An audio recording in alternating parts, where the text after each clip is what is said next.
जो 1947 में जब निर्णय हो गया, यानी जब हम लोगों को आजादी मिल गई, तब तक उसका असर देखने के लिए मिल रहा है।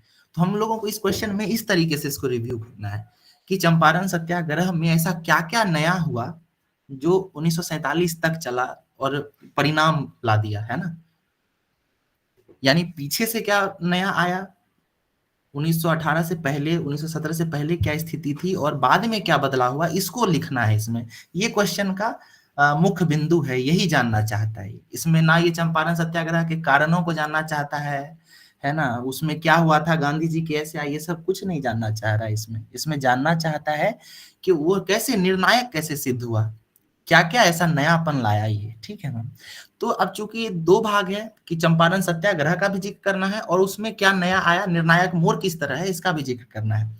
तो पहले आप भूमिका अच्छा लिखिए मैम, है ना। हम इसमें रिव्यू भी लिखे हैं कि बढ़िया है, क्योंकि आपका जो भूमिका है इसमें जुड़ाव है, पता चलता है कि आप क्वेश्चन के दोनों जो अंग हैं उसको आप आगे अपने आंसर में लिखने वाली हैं, ये साफ पता चलता है। ठीक है, तो ये बहुत अच्छी चीज है। उसके बाद जो इसको कारण और परिणाम, बहुत इतना लेंदी नहीं जाना है इस प्रकार के क्वेश्चन में। अगर आपको कहता है कि 1857 सॉरी चंपारण सत्याग्रह के कारणों और परिणामों को लिखें या फिर आलोचनात्मक वर्णन करें, तब जाके आप ये आंसर लिखेंगी तो अच्छा है, ठीक है। इतना बड़ा कारण और ये नहीं देना, इसको शॉर्ट में लिखना है।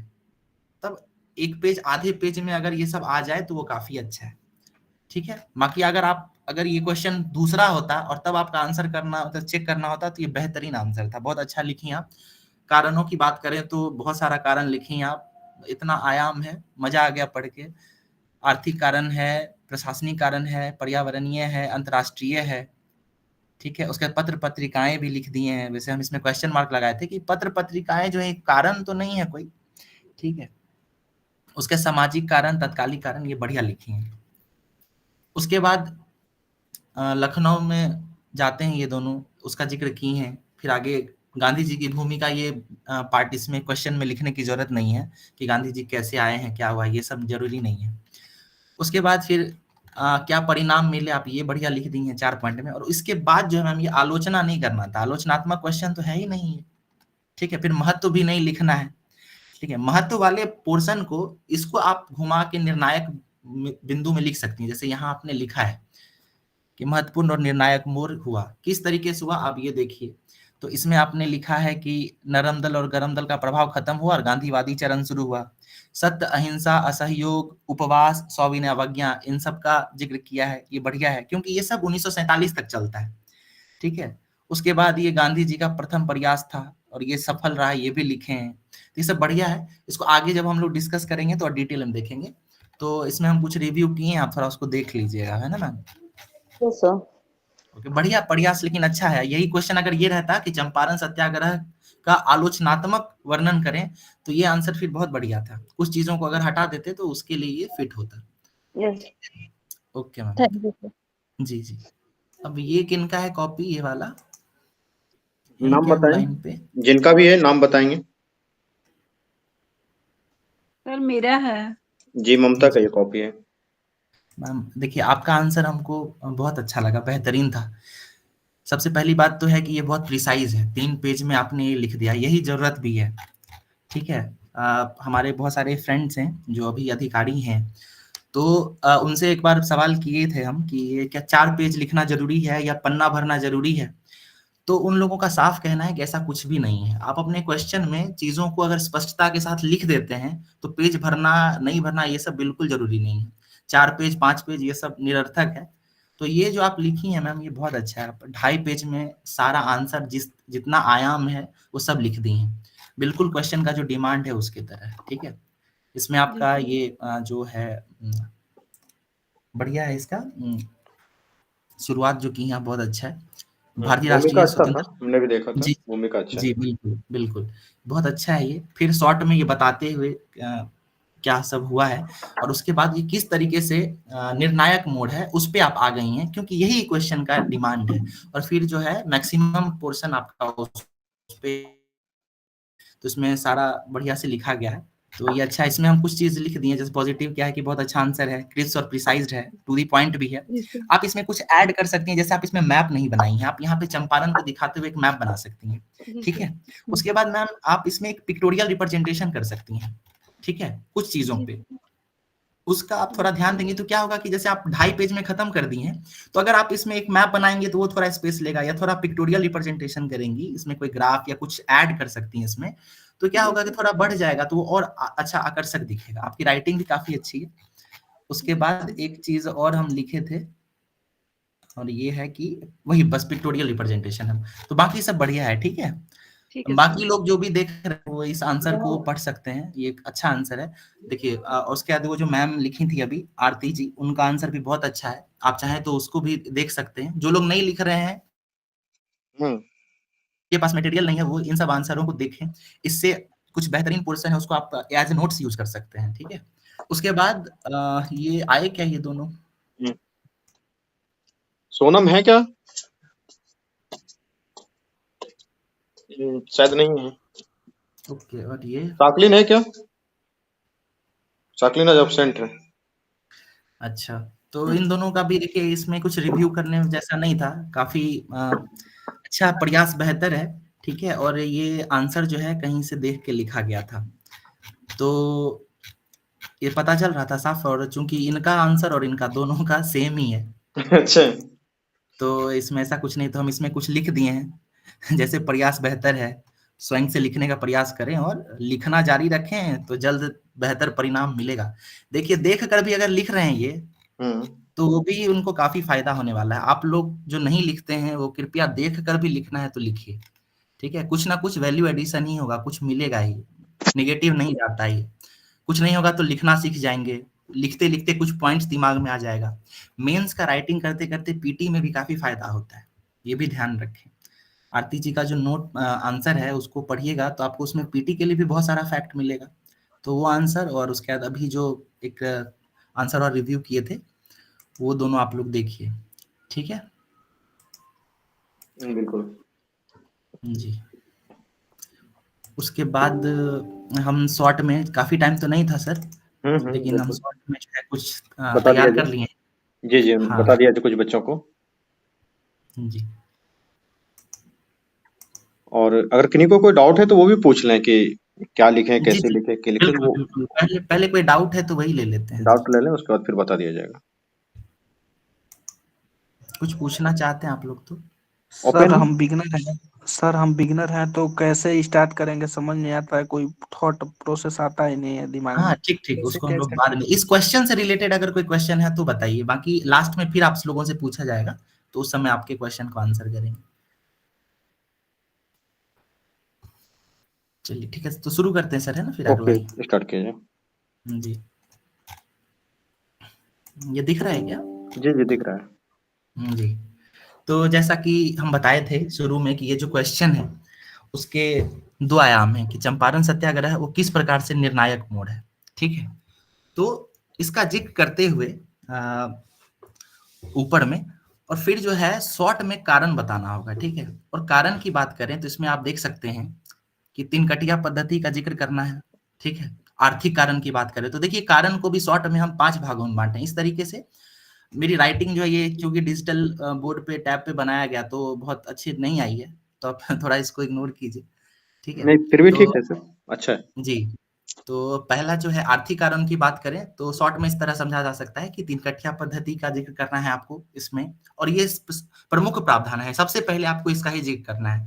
हम एक 5 पॉइंटर वाला आपको नियम बताए थे, अपने हाथ में 5 उंगली है, और सबसे ज्यादा काम हम लोग थंब से करते हैं, फिर उसके बाद दूसरी उंगली से, फिर तीसरी, इस तरीके से। तो हमारा जो पहला पॉइंट है वो कुछ ऐसा आना चाहिए जो पूरे क्वेश्चन के आंसर को एक्सेप्ट दे, ठीक है। आर्थिक कारण जो है वही सबसे प्रमुख कारण है चंपारण सत्याग्रह का, ठीक है। तो आर्थिक कारणों की अगर बात करें तो सबसे पहला तीन कठिया पद्धति, तीन कठिया पद्धति जो है ये कीवर्ड है, कीवर्ड जरूर डालें अपने आंसर में, ठीक है। उसके बाद दूसरा आर्थिक कारणों में ही बात करें तो कम मजदूरी, बेगार कराना, बेगार मतलब होता है कि काम कराने के बदले में कोई किसी प्रकार का उनको पैसा नहीं देना, ठीक है। और विभिन्न प्रकार का कर लगाया जाता है, इन सब चीजों को आर्थिक कारणों में लिखा जा सकता है शॉर्ट में। प्रशासनिक कारक की बात करें तो आप इस तरीके से ट्रायंगल बना के अपने आंसर में लिख सकती हैं कि त्रिकोण बन रहा है। क्या प्रशासन, पुलिस और न्यायालय तीनों का जो है मिला जुला रूप है, मिली भगत जिसको कहते हैं, जिसके कारण किसानों को कहीं से भी न्याय नहीं मिल रहा है, ना प्रशासन से उनको कोई सहायता मिल रहा है, ना पुलिस से और न्यायालय से भी नहीं मिल पा रहा है। तो ये भी किसानों की जो समस्याएं हैं और उसका जो असंतोष है उसको बढ़ाने का काम करता है। तीसरा देख सकते हैं हम लोग अंतर्राष्ट्रीय कारण में कि जर्मनी में, यूरोप के जर्मनी में जो है कृत्रिम रंगों का खोज हो चुका है। असल में जो नील जो है, नील वो कपड़ा को रांगने के काम में आता था और ये चूंकि नेचुरल डाई है, तो क्या हुआ कि जब जर्मनी में कृत्रिम रंगों का खोज हो गया तो धीरे धीरे जो नील है उसकी डिमांड कम होती चली गई। और डिमांड कम होने से क्या हुआ कि यहाँ पे जो किसान खेती करते थे उनको उचित मूल्य नहीं मिल पाता था, जिसके कारण इनकी जो स्थिति थी दयनीय होती जा रही थी। तो आप अंतर्राष्ट्रीय कारण में ये जरूर लिखें कि कृत्रिम रंगों की खोज के कारण नील की मांग में कमी आ गई। उसके बाद एक चीज ये भी है कि पर्यावरणीय इसमें भी कारण जुड़ सकता है कि जिस खेत पे नील की खेती करते थे किसान, वहां पे जो भूमि है उसकी उर्वरता कम हो जाती थी, नकारात्मक प्रभाव पड़ता था, पानी की बहुत ज्यादा जरूरत पड़ती है नील की खेती में, तो उस कारण क्या होता था कि वहां भूमिगत स्तर भी जल का नीचे जा रहा था। ये सब कारण है, ठीक है। और तत्कालिक अगर जो बताया गया आपको कारण, तो इन सब कारणों के अलावा एक ये हुआ था कि उस समय जो है नया एक सिंचाई कर, मतलब अन्य करों के साथ साथ जो है 1916 में एक सिंचाई कर की व्यवस्था शुरू कर दी गई थी अंग्रेजों के द्वारा। और ये सिंचाई कर जो था वो किसानों पे एक अन्य बोझ के रूप में आया। तो ये जो सब कारण है, यही चंपारण का जो नील विद्रोह है उसका एक कारण बनता है, ठीक है। उसके बाद आप इस आंसर को शॉर्ट में लिखते हुए ये लिख सकते हैं कि उपर्युक्त कारणों से ने किसानों की स्थिति को और दयनीय बना दिया, जिसके फलस्वरूप क्या होता है कि राजकुमार सिंह शुक्ल जो है वो 1916 के लखनऊ अधिवेशन में जाते हैं। वहां पर ब्रजकिशोर प्रसाद के द्वारा जो है एक प्रस्ताव पारित किया जाता है नील के खेतों के, नील के किसानों के लिए। उसके बाद चूंकि राजकुमार शुक्ल जो है वो जाके गांधी जी से मिलते हैं, चंपारण के किसानों की स्थिति को बताते हैं, उसके बाद गांधी जी को निमंत्रण देते हैं, गांधी जी उनका निमंत्रण स्वीकार करते हैं। फिर पटना, मुजफ्फरपुर होते हुए 1917 में अप्रैल में वो चंपारण आते हैं। चंपारण आकर किसानों से मिलना, फिर मिलकर किसानों की समस्याओं को समझते हैं। फिर गांधी जी को वहां पे विभिन्न सहायता मिलता है, सहायता कर्मियों से राजेंद्र प्रसाद हैं, मजहरूल हक हैं, ब्रजकिशोर प्रसाद हैं, बहुत सारे लोग हैं। उनकी सहायता से जो है क्या होता है कि किसानों की समस्याओं का समाधान होता है। समाधान में न्यायालय की भी भूमिका रहती है। न्यायालय के द्वारा एक एग्रीगेरियन समिति बनाई जाती है, ठीक है। अब समिति में उसके कौन से सदस्य हैं ये सब आप उसका जिक्र कर सकते हैं। चूंकि ये आंसर जो है इसमें सिर्फ हमको किस प्रकार से निर्णायक मोड़ है वहां तक पहुंचना है, इसलिए इसको शॉर्ट में लिख रहे हैं। फिर जब एग्रेरियन समिति बन जाती है तो फिर वो तीन कठिया पद्धति को समाप्त कर देता है। 25% जो टैक्स लिया गया था उसको वापस करने का निर्णय देता है। उसके सभी जो अवैध कर हैं उन पे रोक लगाता है। उसके बाद नील की खेती जो है उसको एक प्रकार से कहते हैं कि कठोरता से खत्म कर दिया जाता है। दरअसल किसानों के ऊपर छोड़ दिया जाता है कि किसानों का अगर मन है तो करेंगे, अगर नहीं मन है तो नहीं करें। इस तरह से 4-5 जो है आप परिणाम दे सकते हैं कि क्या क्या एग्रेरियन समिति क्या क्या सिफारिश दी थी। अब इन सब के कारण क्या होता है कि किसानों की स्थिति ठीक हो जाती है, मतलब वहां पे जो तीन कठिया पद्धति समाप्त हो गया है, किसानों की स्थिति धीरे धीरे सुधार हो रहा है। और इन सब का ही असर जो होता है भारत के अन्य क्षेत्रों पे होता है, ठीक। अब हम जो है इस प्रश्न के मुख्य बिंदु पे आते हैं। हम इसको 10 पॉइंट में बांट के आपको बताते हैं किस प्रकार से ये एक निर्णायक मोड़ है, ठीक है। यानी चंपारण सत्याग्रह में ऐसा क्या हो रहा है जो 1947 तक, भारत की आजादी तक जो है ये लगातार हो रहा है और भारत को आजाद कराने में सहायता दे रहा है। इससे क्या मिल गया हमको चंपारण सत्याग्रह में, पहले ऐसा क्या नहीं था और बाद में ऐसा क्या मिल रहा है, ये किस प्रकार से निर्णायक मोड़ है। आप इंग्लिश में जो है अगले क्वेश्चन और पूछा था बीपीएससी में, पीवाईक्यू में आप देखेंगे तो उसमें एक टर्म यूज किया था कि वाटर सेट है। चंपारण सत्याग्रह जो एक वाटर सेट है, ठीक है। तो ज्योग्राफी का एक टर्म है वाटर सेट, आप लोग सुने होंगे ज्योग्राफी में कि जहां से बहुत सारी नदियां निकलती हैं उसको वाटर सेट कहते हैं, ठीक है। यानी जो चंपारण सत्याग्रह है वो बहुत सारे चीजों को लेके आता है। अब इसको हम लोग देखते हैं। पहला तो परिणाम ये होता है इसमें कि गांधी जी के रूप में जो है भारत को एक नेता मिलता है, ठीक है। क्योंकि इससे पहले आप देखेंगे कांग्रेस जो है वो नरम दल फिर गरम दल इस तरीके से चल रहा है। लेकिन गांधी जी के आने के बाद क्या होता है, 1917 के बाद होम रूल तो खत्म हो ही रहा है और वहां से जो है आपको गांधीवादी युग की शुरुआत हो रही है। उसके बाद 1947 तक जो आंदोलन का लक्ष्य है उसमें बदलाव होता है। ठीक है, लक्ष्य में किस तरह बदलाव होता है, तो हमारे जो नरम दल और गरम दल के जो नेता थे, उनका डिमांड कुछ और होता था। गांधी जी का भी डिमांड था कि आजादी और इस तरीके से, लेकिन उस लक्ष्य की प्राप्ति के लिए उन्होंने अलग-अलग तरीका अपनाया। उन्होंने शिक्षा पर ध्यान दिया, स्वास्थ्य पर ध्यान दिया है, ठीक है? तो इन सब चीज़ों को आपको निर्णायक मोड में लिखना है, ठीक है? आंदोलन का तौर तरीका कैसे बदल रहा है, उसके बाद चंपारण सत्याग्रह के बाद जो है कांग्रेस इसमें संगठनात्मक बदलाव आ रहा है, इसके नेतृत्व में परिवर्तन हो रहा है ना? गरम दल से गांधीवादी चरण में जा रहा है, तो ये नेतृत्व में परिवर्तन है, इसको लिखेंगे। उसके बाद चौथा आप लिख सकते हैं कि चंपारण सत्याग्रह जो है ये भावी नेतृत्व का भी उदय करता है। जैसे इसमें क्या होता है कि गांधी जी के बहुत सारे सहायता करने के लिए लोग आते हैं, जिसमें राजेंद्र प्रसाद, मजरूल हक, बजकिशोर प्रसाद, आप बिहार के जितने भी नेताओं का नाम सुनते हैं बाद के समय में, उसमें से लगभग जो है उसमें गांधी जी की सहायता करते हैं। तो ये चंपारण सत्याग्रह जो है एक प्रकार से भावी नेतृत्व को भी बढ़ावा दे रहा है। ये भी आप इसमें लिख सकते हैं, ये भी एक निर्णायक मोड़ है। उसके बाद इसमें ये जानते हैं हम लोग कि सत्य और अहिंसा का प्रयोग करते हैं गांधी जी, सत्याग्रह और सविनय का प्रयोग करते हैं, ये सब भी सफल प्रयोग है। तो ये सब पहले तो नहीं होता था भारत में, ठीक है? पैसिव रेजिस्टेंस जो है ये पहले तो प्रयोग नहीं करते थे, तो गांधीवादी चरण 1917 के बाद ही हो रहा है, तो ये भी एक बहुत महत्वपूर्ण बिंदु है। अभी मैंने शिक्षा और स्वास्थ्य की बात की थी। गांधी जी जो है वो जब चंपारण आते हैं तो वहां पे किसानों की समस्याओं को सुनते तो हैं, लेकिन साथ ही साथ वहां पे एक स्कूल की स्थापना करते हैं, स्वच्छता पे भी बहुत ज्यादा ध्यान देते हैं, ठीक है? स्वास्थ्य पे ध्यान देते हैं। तो इन सब चीजों का जो है बदलाव हो रहा है, ये सब निर्णायक मोड़ है। आजादी के बाद में मतलब 1917 के बाद जो चंपारण सत्याग्रह के बाद का समय है, उसमें स्वच्छता, शिक्षा इन सब पे विशेष ध्यान दिया जा रहा है, ठीक है? उसके बाद चंपारण सत्याग्रह के बाद क्या हो रहा है कि समाज के विभिन्न वर्ग, है ना, ग्रास रूट लेवल पे जो वर्ग हैं, जैसे किसान, मजदूर, महिला, इन सब का जुड़ाव हो रहा है। 1916 में जब कांग्रेस का अधिवेशन में गांधी जी अपना भाषण दे रहे होते हैं भारत भ्रमण के बाद, वो कहते हैं कि भारत की जो सच्ची आबादी है वो शहरों में नहीं बसती है, वो ग्राम ग्राम में बसती है, गांव में बसती है। और अगर हम लोग 3-4 दिन कांग्रेस में अधिवेशन करके वहां पर सिर्फ भाषण करते हैं, तो इससे भारत में व्यापक रूप से कोई परिवर्तन नहीं होता है, ठीक है? भारत को रिप्रेजेंट किसान कर रहे हैं, मजदूर कर रहे हैं। तो यही चीज जो है गांधी जी का पॉजिटिव है कि वो ग्रास रूट लेवल पे बात कर रहे हैं। और चंपारण सत्याग्रह में किसान, मजदूर इन सबको ही तो वो उनकी समस्याओं को दूर कर रहे हैं। तो ये भी एक महत्वपूर्ण बिंदु है। और ये जो है आप देखेंगे कि 1917 के बाद व्यापक परिवर्तन होता है, किसान, मजदूर वर्ग जुड़ जाते हैं कांग्रेस से और स्वतंत्रता आंदोलन से। उसके बाद इसी में एक पॉइंट ऐड कर सकते हैं कि स्वतंत्रता आंदोलन का जनाधार व्यापक हुआ। पहले कुछ लोगों तक ही ये फैला हुआ था। किसान लोग जो है वो कांग्रेस से ज़्यादा नहीं जुड़ाव महसूस कर पाते थे। उनको लगता था ये अमीर लोगों का ही है या फिर शहरों के ही आबादी के लिए का प्रतिनिधित्व करती है। लेकिन चंपारण सत्याग्रह और गांधी जी के जुड़ाव से क्या हुआ है कि स्वतंत्रता आंदोलन का जनाधार व्यापक हुआ है, गाँव-गाँव तक फैल गया है, ठीक है?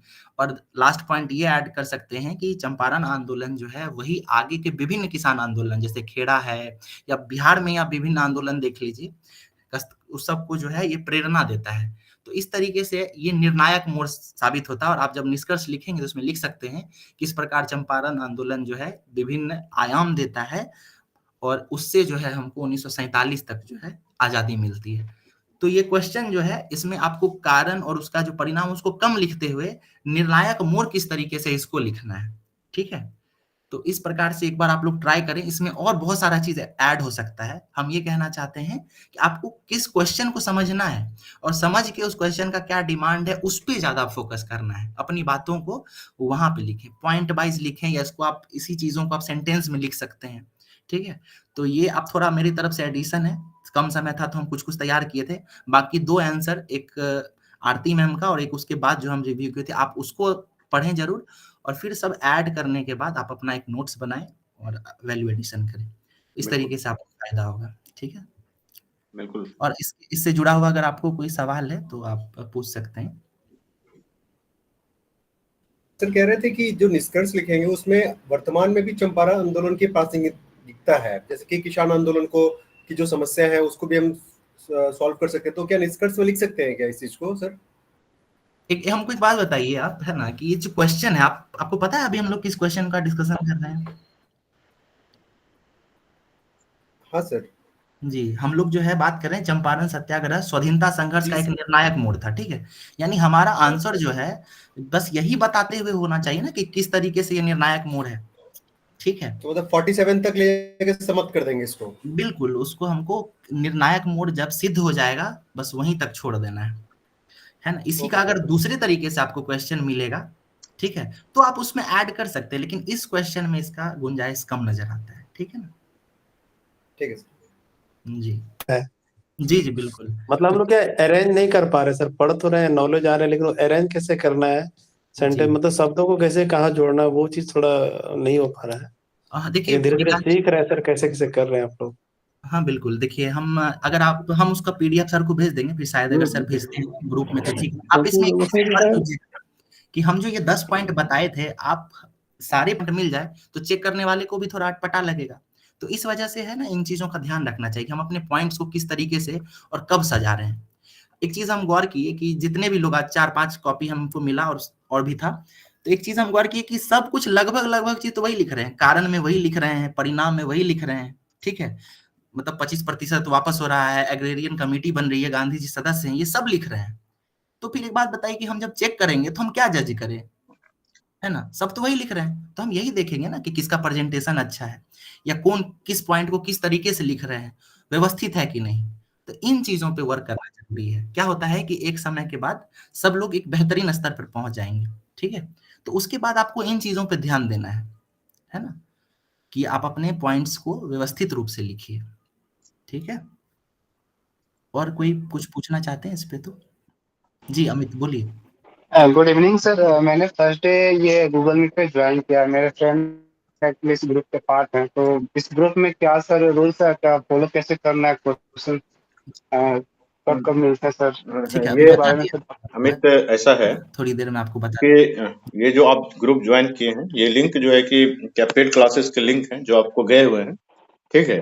तो क्लासेस ये डेली चलती है, रेगुलर रहती है, और विशेष जानकारी के लिए जिस नंबर से आपको लिंक गया है उस नंबर पर मैसेज करेंगे, हम आपको सारी जानकारी दे देंगे, ठीक है अमित।